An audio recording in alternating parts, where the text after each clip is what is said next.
إن الحمد لله نحمده ونستعينه ونستغفره ونعوذ بالله من شرور أنفسنا ومن سيئات أعمالنا من يهده الله فلا مضل له ومن يضلل فلا هادي له وأشهد أن لا إله إلا الله وحده لا شريك له وأشهد أن محمدا عبده ورسوله فأعوذ بالله من الشيطان الرجيم بسم الله الرحمن الرحيم رب اشرح لي صدري ويسر لي أمري واحلل عقدة من لساني يفقه قولي اللهم فقهنا في الدين السلام علیکم ورحمۃ اللہ وبرکاتہ۔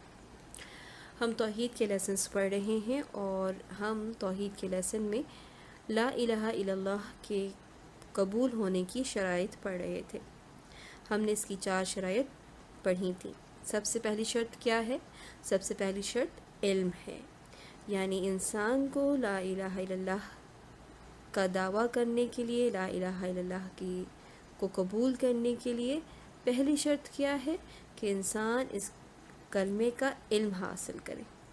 اس کلمے کا علم کیا حاصل کرے کہ اس کے الفاظ کیا ہیں، اس کے معنی کیا ہیں، اس کا تقاضا کیا ہے۔ تو اس کلمہ کے معنی کیا ہیں کہ اللہ کے علاوہ کوئی معبود حقیقی نہیں، یعنی اللہ کے علاوہ تمام باطل معبودوں کا انکار کرنا اور صرف اپنی عبادت کو اللہ کے لیے خالص کرنا۔ اس کا علم آ جانے کے بعد کیا کرنا ہے؟ یقین ہونا ضروری ہے، اس معاملے میں کوئی شک نہ ہو، یعنی صرف عبادت ہو سکتی ہے تو صرف اللہ سبحانہ و تعالیٰ کی عبادت ہو سکتی ہے۔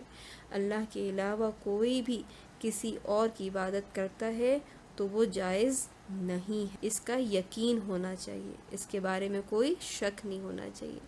اور جب علم ہو اور یقین ہو تو تیسری شرط کیا ہے کہ اس کو قبول بھی کرے، اپنی زبان سے بھی قبول کرے، اس کے الفاظ کو بھی ادا کرے اور اپنے دل میں بھی اس کو مانے، سچا مانے، اس بات کو، اس پہ یقین بھی کر لے، قبول بھی کر لے۔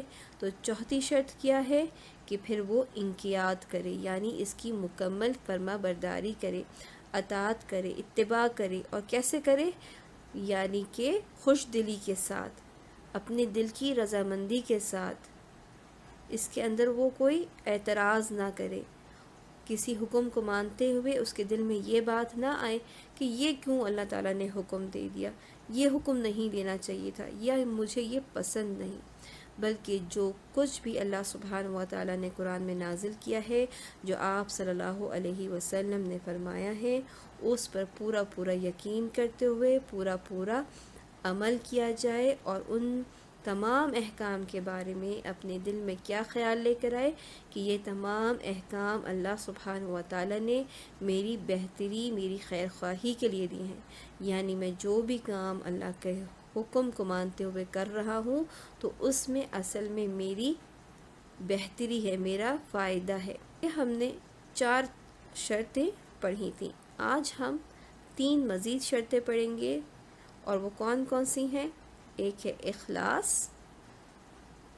پھر ہے صدق، اور پھر ہے محبت۔ تو آج ہم پہلے شروع کریں گے اخلاص سے۔ اخلاص کیا ہے؟ اخلاص کہتے ہیں یعنی خالص اللہ سبحانہ و تعالیٰ کے لیے اپنی عبادت کو خالص کرنا۔ اس کا جو اپوزٹ ہے، ضد ہے، وہ ہے شرک، یعنی انسان اس بات کا اقرار کرے دل سے اور زبان سے کہ اللہ کے علاوہ کوئی اور عبادت کے لائق نہیں، اور وہ کبھی بھی اللہ کے ساتھ کسی کو شریک نہیں ٹھہرائے گا، کوئی شرک کا کام نہیں کرے گا۔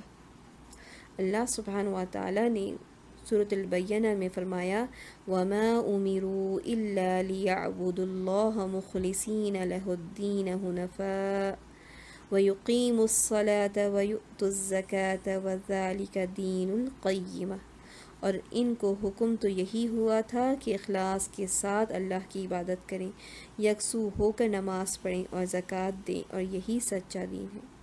یعنی کس چیز کا حکم ہوا کہ اخلاص کے ساتھ اللہ کی عبادت کریں، یعنی اللہ کی عبادت کرتے ہوئے شرک نہ کریں، کسی اور کے لیے نہ کریں۔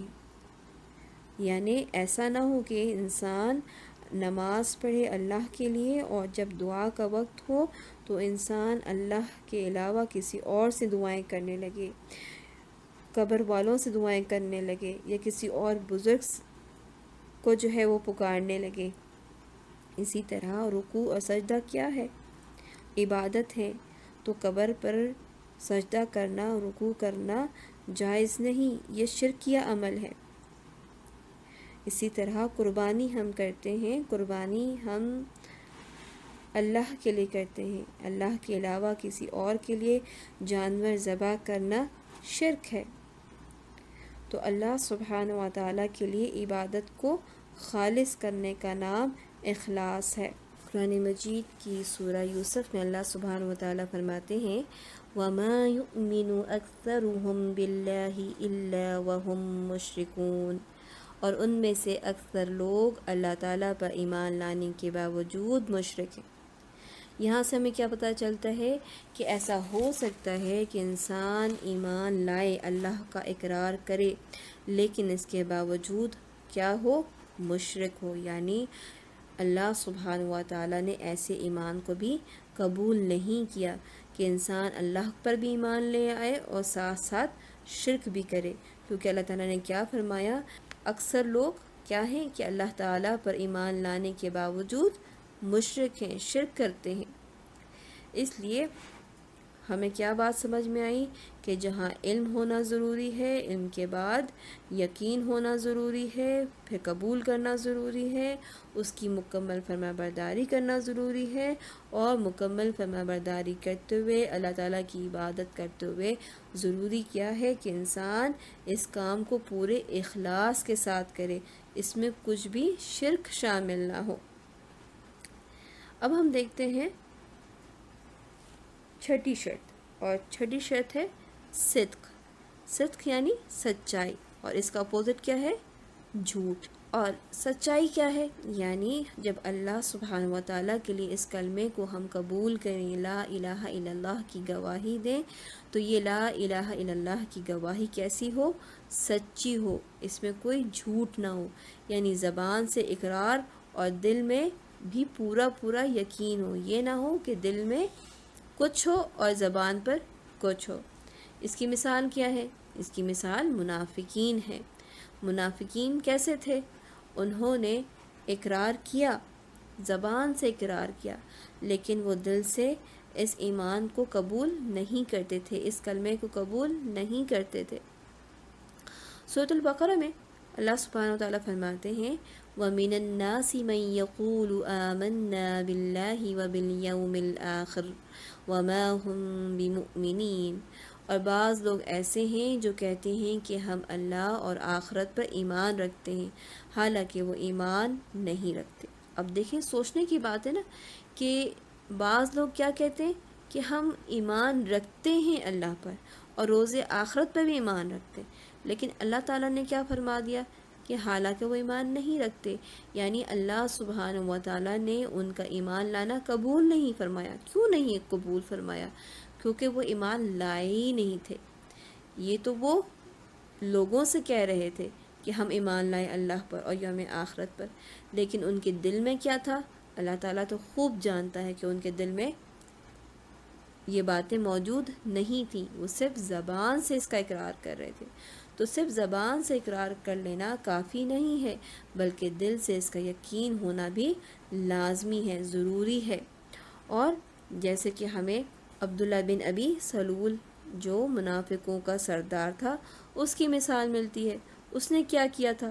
اس نے زبان سے کلمہ پڑھا تھا، عمل سے نماز بھی پڑھتا تھا، روزہ بھی رکھتا تھا، زکوٰۃ بھی دیتا تھا، زبان سے اقرار بھی کیا تھا، جسم سے عمل بھی کیا تھا، لیکن دل سے یقین نہیں ہے۔ جب دل سے یقین نہیں ہے تو اس نے یہ کلمہ جو پڑھا وہ کیسا پڑھا؟ جھوٹا پڑھا۔ تو ایسا کلمہ پڑھنا اسے کوئی فائدہ نہیں دے گا، اور منافقوں کے بارے میں اللہ تعالیٰ کیا فرماتے ہیں کہ ان المنافقین فی الدرک الاسفل من النار، کہ منافق تو یقیناً جہنم کے سب سے نیچے کے طبقے میں جائیں گے۔ تو یہاں تک ہمیں پتہ چلا کہ لا الہ الا اللہ کی گواہی دینا لازمی ہے کہ وہ سچی ہو۔ اب ہم آخری شرط دیکھتے ہیں، اور آخری شرط ہے محبت۔ کس سے محبت؟ اللہ سبحانہ و تعالیٰ کی اس کلمے سے محبت ہونی چاہیے۔ اس کی ضد کیا ہے؟ بغض۔ اس کلمے سے بغض نہیں ہونا چاہیے۔ اس کلمے سے کیسے محبت ہوگی؟ یعنی جب ہم نے یہ بات جان لی کہ اللہ کے علاوہ کوئی معبود حقیقی نہیں ہے، تو پھر اس کلمے سے ہمیں محبت ہونی چاہیے۔ اللہ تعالیٰ نے جو دین ہمیں دیا ہے اس سے ہمیں محبت ہونی چاہیے۔ اللہ سبحانہ وتعالیٰ سب سے زیادہ کس سے محبت رکھتے تھے؟ اللہ سبحانہ وتعالیٰ نے سب سے زیادہ محبت آپ صلی اللہ علیہ وسلم سے تھی، اور تمام نبیوں سے، تمام نیک لوگوں سے اللہ تعالیٰ ایمان لانے والوں سے بھی محبت رکھتا ہے۔ تو ہمیں بھی کیا کرنا چاہیے کہ اللہ سے، اللہ کے دین سے، اللہ کے رسولوں سے، اللہ کے نبیوں سے اور تمام نیک صالح لوگوں سے جو اللہ پر ایمان لائے ہیں، ان سب سے ہمیں محبت ہونی چاہیے۔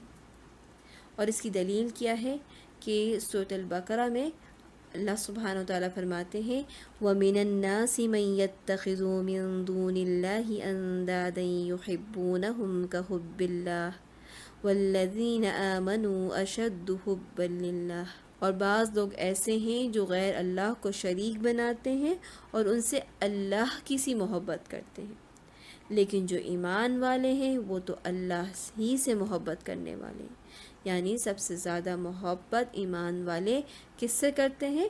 اللہ سے کرتے ہیں۔ جو اللہ کے دوست ہیں اور اللہ تعالیٰ پہ ایمان لے کر آئے ہیں وہی سچے مومن ہیں، اللہ تعالیٰ سے سب سے زیادہ محبت کرنے والے ہیں۔ اللہ تعالیٰ ان سے محبت کرتا ہے اور وہ بھی اپنے رب سے محبت کرتے ہیں۔ حدیث میں آتا ہے کہ 3 باتیں جس آدمی میں ہوں وہ ان کی بدولت ایمان کی مٹھاس پا لیتا ہے، ایمان کی حلاوت پا لیتا ہے۔ پہلا آدمی کون سا ہے؟ پہلی صفت کون سی ہے؟ کہ وہ اللہ تعالیٰ اور اس کے رسول کو سب سے زیادہ محبوب سمجھے۔ دوسری صفت کیا ہے؟ کہ کسی سے محبت کرے تو محض اللہ تعالیٰ کے لیے کرے۔ اور تیسری صفت کیا ہے؟ کہ اللہ تعالیٰ نے اسے کفر سے بچا لیا ہے تو اب وہ کفر کو اس طرح ناپسند کرے جس طرح آگ میں ڈالا جانا اسے ناپسند ہے۔ تو یہاں سے ہمیں کیا پتہ چلا کہ ایمان کی حلاوت، ایمان کی مٹھاس کون پاتا ہے؟ جو اللہ تعالیٰ اور اس کے رسول کو سب سے زیادہ محبت کرتا ہے۔ دوسری چیز کہ جب وہ کسی سے محبت کرے تو صرف اور صرف خالص اللہ کے لیے محبت کرے۔ تو اللہ کے لیے کس سے محبت کی جاتی ہے؟ جو مومن ہیں، جو ایمان والے ہیں، جو اللہ سے محبت کرتے ہیں۔ جب ان سے انسان محبت کرتا ہے تو دراصل اللہ کے لیے محبت کرتا ہے۔ اور تیسری چیز کیا ہے؟ کہ اللہ تعالیٰ نے اسے کفر سے بچا لیا ہے تو اب وہ کفر کو اس طرح ناپسند کرے جس طرح آگ میں ڈالا جانا ناپسند کرتا ہے، یعنی پھر وہ کفر کے تمام کاموں کو ناپسند کرتا ہو۔ تو یہاں ہم نے دیکھا لا الہ الا اللہ کے قبول ہونے کی 7 شرائط ہیں۔ پہلی شرط کیا تھی؟ کہ علم ہونا چاہیے، جس کی ضد کیا ہے؟ جہل۔ پھر دوسری چیز کیا تھی؟ یقین ہونا چاہیے، اس میں کوئی شک نہیں ہونا چاہیے۔ تیسری شرط کیا تھی؟ کہ قبول کرے، رد نہ کرے۔ چوتھی شرط انقیاد، اتباع کرے، فرما برداری کرے، اس کو چھوڑ نہ دے، ترک نہ کر دے۔ اور 5ویں چیز ہم نے کیا پڑھی؟ ہم نے 5ویں چیز پڑھی اخلاص۔ اخلاص کیا ہے؟ کہ اللہ تعالیٰ کی عبادت میں کوئی شرک نہ کیا جائے، اس کا اپوزٹ کیا ہے؟ شرک۔ 6ٹھی چیز ہم نے پڑھی سچائی، یعنی جب اس کلمے کو مانا جائے تو اس میں جھوٹ نہ کہا جائے۔